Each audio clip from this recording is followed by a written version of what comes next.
हाय, hello, नमस्कार. मी प्रांजली स्नेहा सुनील. तुम्हा सगळ्यांनाच प्रश्न पडला असेल ना, की मी इथे काय करते? तेही एका पार्लरमध्ये. थांबा, सगळं सांगते. तर आज आपल्यासोबत आहेत एक आई म्हणून आपल्यासमोर आलेली आणि आता एक पोलिसाच्या रूपात आपल्याला धाक दाखवणारी, आपल्या सगळ्यांचीच लाडकी भाग्यश्री जोईल हिच्यासोबत आपण सलूनच्या खुर्चीवर असा एक सेगमेंट घेऊन येतोय. चला तर बघूयात.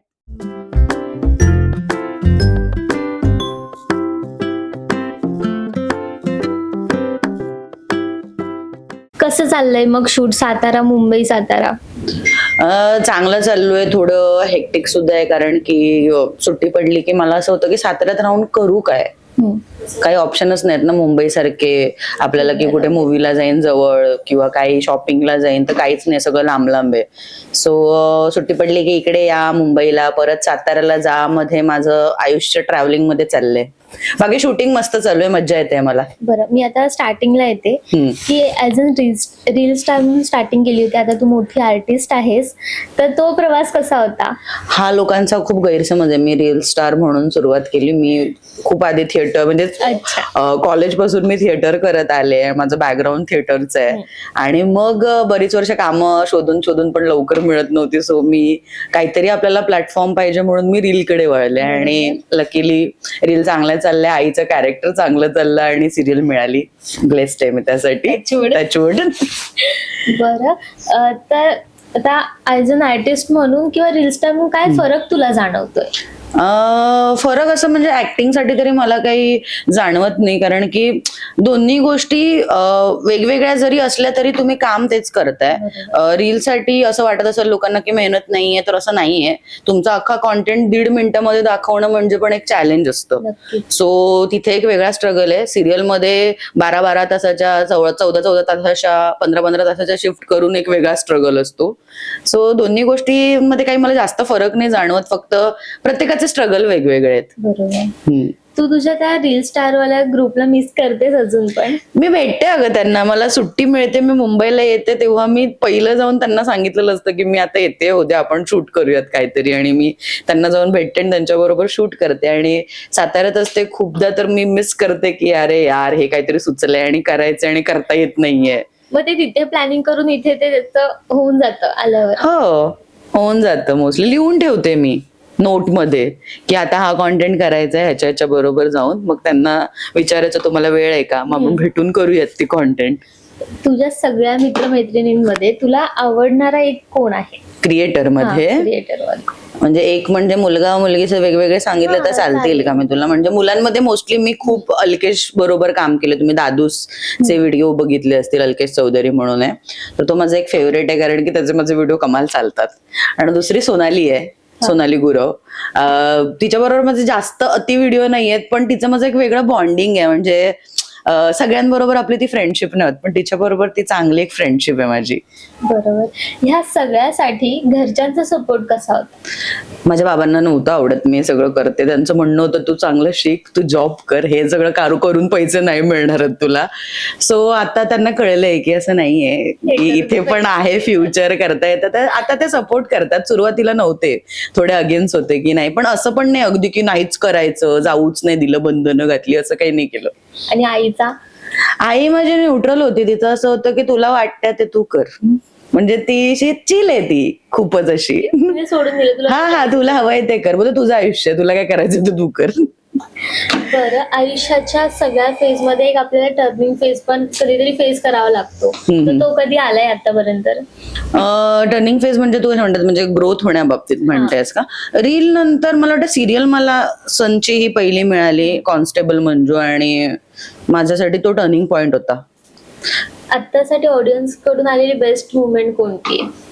बेस्ट म्हणजे हेच, मला एकतर लोक भेटतात त्यांचं पहिलं असं होतं की ते ओळखत नाहीत मला नॉर्मल कपड्यांमध्ये, ते म्हणतात तुम्ही यंग दिसता. मी म्हणाले मी यंगच आहे ग, असं होतं मला सांगून. मी कॅरेक्टर करते आईचं. बरीच लोक पाया वगैरे पडतात ग येऊन. एक कार्यक्रम झाला होता, मनसेचा होता, आपला रीलबाजचा. त्यावेळे रीलबाज म्हणून एक अवॉर्ड फंक्शन झालं होतं. त्यावेळेला एक मुलगा येऊन पाया पडलेला माझ्या, आणि माझं झालं की अरे का करतोस असं? तो म्हणे मला आई नाहीये म्हणे, मी तुझे व्हिडिओ बघतो, मला फील होतं खूप असं की माझी आई असती तर ती सुद्धा माझ्याशी अशीच वागत असते किंवा असंच काहीतरी बोलत असती. तर ती एक मुवमेंट मला लक्षात राहिली आतापर्यंत. ते आई हे कॅरेक्टर करण्यासाठी असं स्पेसिफिक काही रिझन होतं का तुझं? नाही, माझं असं झालं की मी प्रचंड बारीक होते आधी आणि मग some medical conditions and all, मग वजन वाढलं. कामं तुला माहिती आहे इंडस्ट्रीमध्ये पटकन एखादं कॅरेक्टर मिळणं खूप मुश्किल असतं. तर साडी नेसून आईचं कॅरेक्टर मी एकदा केलं आणि ते खूप प्रचंड चाललं. तर मला झालं की अरे काय वाईट काय आहे पण आईमध्ये ना यार. मी आयुष्यभर हे कॅरेक्टर करू शकते, मला एवढं माहितीये आणि मला आवडतं आईचं कॅरेक्टर करायला. आता तू म्हणालीस की आधी मी खूप बारीक होते, आता मी हेल्दी झाले. हा. तर आपल्या इंडस्ट्रीमध्ये ना एक कुठेतरी असा हे आहे की बारीक मुली किंवा ती एक फिगर मेंटेन असलं म्हणजे आर्टिस्ट होऊ शकतो. तर एक बॉडी शेमिंगचा पण पार्ट कुठेतरी येतो. तर त्या रोलकडे तू निगेटिव्हने बघतेस की पॉझिटिव्ह वेने बघतेस? वाईट तर प्रत्येकाला वाटणार बघ. तू बारीक वाय माणसाला तू बारीक आहेस काठीसारखा दिसतोस म्हटल्यावरती पण त्याला वाईट वाटतं. तू जाड्या माणसाला जाड आहेस म्हटल्यावर पण वाईट वाटतं. पण आता काय असतं ना, कोणाला बोलताना ना आपण एकदा विचार केला पाहिजे की आपण काय बोलतोय समोरच्याला. त्याचं काही मेडिकल कंडिशन्स असू शकतात. कोणाला अजिबात असं वाटत नसतं स्वतःहून की मी जाड असावं किंवा मी खूप बारीक असावं. सो जे नॅचरली देवाने दिलंय ते एक्सेप्ट करायला काय प्रॉब्लेम आहे. आणि आपल्याकडे ना मी खूप बघितलंय की लोक भेटली की कधी हाय हॅलो नाही करत कोणाला किंवा कशीच नाही विचारत तुझं कसं चालू आहे, ओके ना, अगं जाड झालीस ग, खूपच जाड दिसतेस, काळीच झालीस, टॅनच झालीस, काय गरज आहे. माणूस आहे, नॅचरली जसा होईल तसा होईल ना. तो थोडं विचार केला पाहिजे यार. समोरच्या माणसाला वाईट वाटतं आपण, मी खूप हशावरती घेते गोष्टी अशा की कोणी म्हणा नाही जाड झाली असं मी हसत घेते. कोणीतरी गाडीत बसलं म्हणा अरे एक साईडचा टायर चेपेलच, म्हणजे हे बोलणं फार वाईट असतं. आम्हाला लागतं ते. नाही बोललं पाहिजे तुम्ही कोणाला हे असं, किंवा तुमच्या घरी येऊन कोणी खात नाही तुम्ही असं बोलायला, पहिली गोष्ट. सो वाईट वाटतं. विचार करून बोलत जा कोणालाही बोलताना. प्रत्येक माणसामध्ये काहीतरी कमी येतं, काहीतरी जास्त आहे. आता मी ना ट्रोलिंगकडे येते. हल्ली ना ट्रोलिंग म्हटलं की फेमस होण्याच्या दृष्टिकोनातून पण बघता येतं. तुला त्याबद्दल काय वाटतं? बघ, ज्याचा त्याचा पर्स्पेक्टिव्ह आहे, त्यांना कशी ती गोष्ट घ्यायची आहे. माझं फारसं काही ट्रोलिंग झालेलं नाहीये. मला त्यामुळे काही इतका अनुभव नाहीये, कारण की आईचं कॅरेक्टर करते तर मोस्टली मला रिस्पेक्टच मिळालाय. बाकी काही एवढं ट्रोलिंग वगैरे झालेलं नाहीये. बऱ्याच लोकांचं होतं. आता ते काय पर्स्पेक्टिव्हने घेतात तो त्यांचा प्रश्न आहे. आपण त्याच्यामध्ये काहीच बोलू नाही शकत असं मला वाटतंय. माझं पर्सनल मत आहे. बरेच लोक ना आजकाल म्हणजे आर्टिस्ट किंवा इन्फ्लुएन्सर आहेत ते ट्रोलिंगचे पण पैसे देतात अगं. हो, एक मी बघितलंय आजकाल एक वाईट PR असतो आणि एक चांगला PR असतो. मधलं काही नसतं आपल्याकडे. एक तर तुम्ही खूप चांगलं केलं तर तुम्हाला काहीतरी स्कोप आहे, किंवा तुम्ही काहीतरी खूप वाईट केलं तर तुम्ही कुठेतरी पुढे जाताय. तर काय कळत नाही आजकाल, काही होऊ शकतं फेमस होण्यासाठी. बरं, तू आता आईची भूमिका केलीस, पोलिसांची आता करतेस, पुढे कुठली भूमिका करायला आवडेल? मला ऍक्च्युली काही करायला आवडेल. मला जे कॅरेक्टर येईल ते सगळं, पण मला विलन करायचंय. म्हणजे निगेटिव्ह कॅरेक्टर करायचंय मला काहीतरी. अशी माझी खूप इच्छा आहे की मला प्लीज विचारा सिरियलसाठी एखाद्या निगेटिव्ह कॅरेक्टरसाठी प्लीज. खूप असं कांड करणार. हा म्हणजे बरेच आता सिरियलच्या टर्म्स तुला माहिती आहेत ना, चेहऱ्यावरून तू साधी दिसतेस वगैरे, पण माझ्या आवाजामुळे मी कदाचित जाऊ शकते नेगेटिव्हला. सो मला त्याचा साधी दिसणारी अशी विलन करायची आहे. तर माझी इच्छा आहे की ते मला करायचंय म्हणून. बरं, आता नवीन वर्ष चालू झालंय, नवीन वर्षाचे प्लॅन काय आहेत? नवीन वर्षाचे प्लॅनच मी सध्या डाएटवर फोकस चालू केलाय. बघूया आता ते कुठपर्यंत पोहोचतंय माझ्याकडून. बाकी मला माझ्या कामामध्ये ग्रोथ हवी आहे. मला इंस्टाग्राम ग्रो करायचंय व्यवस्थित. मला युट्यूब माझं चांगलं ग्रो करायचंय. आणि बघू काय होतंय पुढे. येस. बरं, सिरियल कडे लक्ष देता आपल्या रील्स कडे वगैरे दुर्लक्ष होत आहे? हो, खूप झालंय अगं, खूप दुर्लक्ष झालंय माझं. आणि टचवूड माझे फॉलोअर्स कमी न होता ते वाढतच चाललेत. ते एक माझं ब्लेसिंग आहे मिळालेलं. पण आपल्या प्रेक्षकांना किती ग्रांटेड घ्यायचं ना आपण. असं पण होतं मला एका पॉइंटला की नाही वेळ मिळत करायला. आणि नाही, मला सुचत पण नाही. मला क्रिएटिव्ह ब्लॉक आलेला मध्ये, मला कॉन्टेंटच सुचत नव्हते. आता थोडं यायला लागलंय. आईचे कंटेंट जे असतात ते सगळे तुझे असतात? हो, मीच लिहिते, मीच करते, मलाच सुचतात ते. किंवा मी माझ्या आईला, ऍक्च्युली मला सगळ्या आईचे कॉन्टेंट माझ्या आईवरून सुचतात. आणि माझी आई ना जास्त आता गावी असते कोकणामध्ये, त्यामुळे मला ना मध्ये सुचत नव्हतं की आता ती परत आली, मला काय काय एक तर परत मसाला मिळायला लागलाय. मग आता ह्या मे महिन्यात कोकणात जाणार आहेस? ऑफकोर्स यार, मी जातेच. आंबे काजूंची बाग आहे तर आम्हाला जावं लागतं. लहानपणीच्या मे महिन्याच्या सुट्ट्या कशा होत्या? कमाल. मामाकडे राहायला खूप जायचो आम्ही. हा. म्हणजे बाबांकडे तर तिकडे जायचोच, पण जास्त मामाकडे माझे दिवाळीच्या सुट्ट्या किंवा उन्हाळ्याच्या सुट्ट्या सगळ्या मामाकडे असायच्या माझ्या. त्यामुळे मज्जा केली आहे मी खूप. म्हणजे प्रॉपर खेळ जे असतात ना ते सगळं खेळलोय आम्ही. बरं, त्याच्यातलं आता काय काय मिस करतेस? सगळं मिस करते यार, कारण की तेव्हा ना माझे भावंड पण, आमची खूप मोठी फॅमिली आहे मामाकडे, जॉईंट फॅमिली आहे. म्हणजे जवळजवळ 50 एक माणसाच्या वरती तिकडे माणसं आधी राहायची, आता तरी सगळी मुंबईला वगैरे आली आहेत. तर खेळायचो आम्ही, खूप खेळ खेळायचो सगळी भावंड मिळून. मी सगळं मिस करते यार. आता खूप भेटणं पण होत नाही कोणाला, आणि कोणी येत पण नाही जास्त आता गावी. ते सगळं मिस होतंय. तेव्हाचे दिवस चांगले असतात, ते तर आहेच. वापस नाही आता वो. आता हे सगळं तर छान चालू आहे, तर फॅमिलीला टाइम देणं होतंय? फॅमिलीला टाइम देणं होतं ऍक्च्युली, पण जास्त नाही होतं पहिल्यासारखं. म्हणजे आधी तर कसं इथेच राहत होते मुंबईला, तर घरातल्यांबरोबरच सतत असायचे. पण बाबा रिटायर झाल्यावरती ते गावालाच, कारण की त्यांचा जन्म मुळात कोकणातला आहे, त्यामुळे त्यांना कोकण काही सोडवत नाही. तर मग शेती, आंबे, काजू ते करण्यामध्ये ते गावी. मग आई त्यांच्यासोबत. मोस्टली मी आणि भाऊच असतो इथे मुंबईला, आमचे दोघच जण असतो आम्ही. आई बाबा येऊन जाऊन करतात. सो फारसा वेळ नाही देतात, आणि वाईट पण वाटतं त्या गोष्टीचा. अरे यार, मग उद्या लग्न होईल, मग जाणार, मग अजून वेळ नाही देता येणार. बरं, जर असं सिक्रेट पर्सन कोण आहे? आता तू लग्नाचा विषय काढला, आओ. अजून तरी माझं काही नाहीये, कळेल तुम्हाला लवकरच. असेल पण सांगायचंही नसेल. No comments. बरं, मग लग्नाचा विषय आम्हाला ह्या वर्षात पाहायला मिळणार आहे, पुढच्या वर्षी पाहायला मिळणार आहे? नाही, नो आयडिया नाही मला त्या गोष्टीची काय, कारण की मी फार अशी घुसली नाहीये त्या गोष्टीमध्ये. माझं असं झालं की काम पहिलं आणि मग बाकी सगळं बघूया. पण आता वय झालंय माझं ऍक्च्युली लग्नाचं, सो मी लवकरच देईन बॉम्ब. बरं, मी तो आता प्रश्न नाही विचारत, पण एखादा असं मुलगी म्हटलं आपल्याला एक लग्नाबद्दल असं असतं की माझं लग्न असं व्हावं तसं व्हावं, तसं तुझं काही एक्सपेक्टेशन हो हो हो हो आहे. मला कोकणात करायचंय लग्न छान, म्हणजे ते जुन्या पद्धतीमध्ये करायचंय ना. म्हणजे मुलीच्या घरी मुलगा यायचा आणि घराच्या बाहेरचा जो पोर्शन आहे तिथे लग्न व्हायचं. मला तसं जुन्या पद्धतीने लग्न करायचंय छान गावाला. नक्की, आम्ही पण येऊ तुझ्या लग्नात. नक्की आहे. आता मी परत मुंबईमध्ये येते, हा. तर तू तर सातारला शूट करतेस. आपण बऱ्याचदा मुंबईमध्ये रील शूट करताना आपलं ना धकाधकीचं असतं, धावपळीचं असतं, तर सातारलाही शूट तसंच चालतं की रिलॅक्स मध्ये होतंय? डिपेंड्स. म्हणजे आता किती सीन आलेत, काय आलंय त्याच्यावरती. कधी कधी खूप हेक्टिक असते, कधी कधी खूप आरामात चिल एखादा सीन असतो, करायचं, लवकर घरी जायचं. आणि इथे छान आहे, म्हणजे असं काही बसवून वगैरे ठेवत नाही. तुझं सीन झालं, तू घरी जा. तर आता या एवढ्या सगळ्या डेली रुटीन मध्ये आपण एक वुमन म्हणून तू काय केअर करतेस तुझ्या बॉडीची किंवा डाएटची?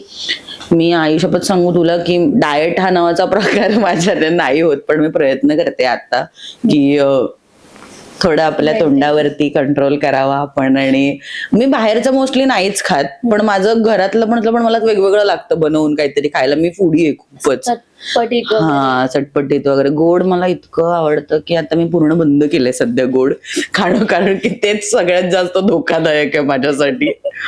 एक्सरसाइज म्हटलंच तर नाहीच मी करत आहे.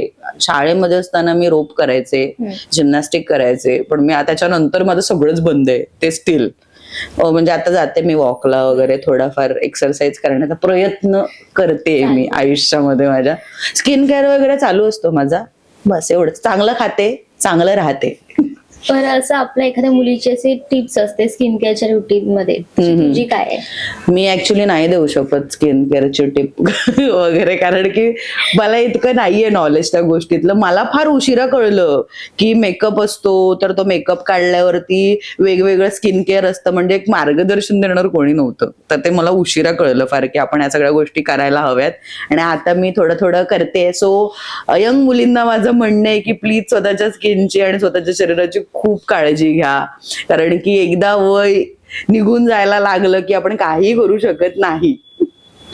बरे, आता हे धावपळीचं जीवन झालं, सगळं शूट वगैरे सगळं नीट चालू असतं, या सगळ्यामध्ये आपल्याला पॉझिटिव्ह एनर्जीची गरज असते. तर ती तुझ्या लाईफ मधली पॉझिटिव्ह एनर्जी कोण आहे? स्वामी. त्यांचा असा एखादा अनुभव तू सांगू शकतेस का? अनुभव म्हणण्यापेक्षा म्हणजे मी तुला सांगू म्हणजे असं नाही अगदीच की नास्तिक वगैरे, पण मी कधी असं आई म्हणायची म्हणून देवाच्या पाया पड वगैरे, पण मी कधी मंदिरात नाही जाणं किंवा स्वतःहून दिवा नाही लावणं असं काहीच नव्हतं माझं. पण 2-3 वर्ष बाबा माझे थोडे आजारी पडले होते आणि आय डोंट नो, मी महालक्ष्मीचं खूप करते आणि मला स्वप्नात दिसले होते स्वामी तसे त्या गेटअप मध्ये, आणि मी कधी ध्यानामनात पण नाही स्वामींचं माझ्या.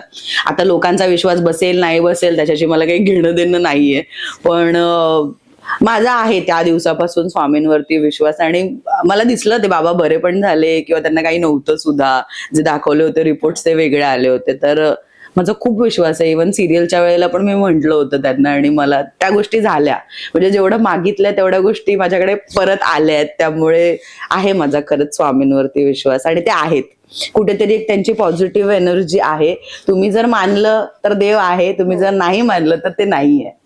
आणि तुम्हाला एका गुरुची गरज असते आयुष्यामध्ये, जो तुम्ही कोणालाही बनवा. म्हणजे असं नाही की मी आता स्वामींचं करते म्हणून तुम्ही पण स्वामींचं केलं पाहिजे.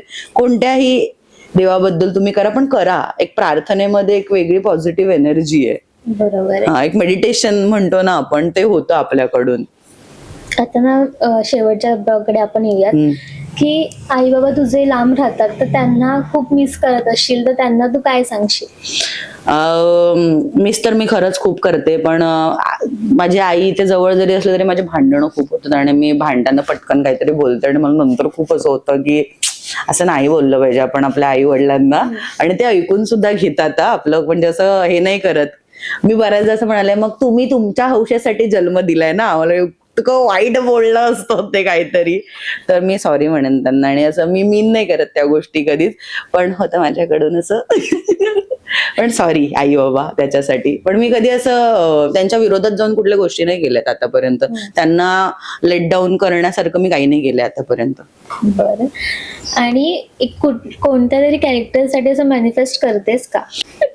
मी आता चांगलं एखादं सिरियल यावी, मी एखादं निगेटिव्ह कॅरेक्टर करावं आणि मोठ्या चॅनलला करावं असं माझी तू खूप इच्छा चॅनलचं आहे. नाव घेतलंस तरी चालेल. मला स्टारला वगैरे काम करायचंय आणि माझी इच्छा आहे, मला स्टार प्रवाहाला काम करायचंय. चालेल, मी टॅग करेन त्यांना. खरंच मला जेन्युअनली काम करायचं. मध्ये मी दिले होते ऑडिशन्स, पण समाव ते नाही झालं किंवा काय झालं आय डोंट नो. आता कोणीतरी दुसरं डिझर्विंग असेल म्हणून त्यांना मिळालं असेल, पण माझी खरंच खूप इच्छा आहे आणि मी खूप प्रयत्न करते की मला स्टारला एकदा तरी काम करता यावं आणि मला ते काम मिळावं. बरं, जाता जाता तुझ्या ऑडियन्सना काय सांगशील? खूप काही बोलणार नाही. खूप असंच प्रेम करत राहा मला आणि माझे कॉन्टेंट बघत राहा, आईचे माझे सिरियल पाहत राहा आणि मी तुम्हाला असंच एंटरटेन करत राहीन आयुष्यभर. खूप छान वाटलं तुझ्याशी बोलून. आता तू एकदम रिलॅक्स कर.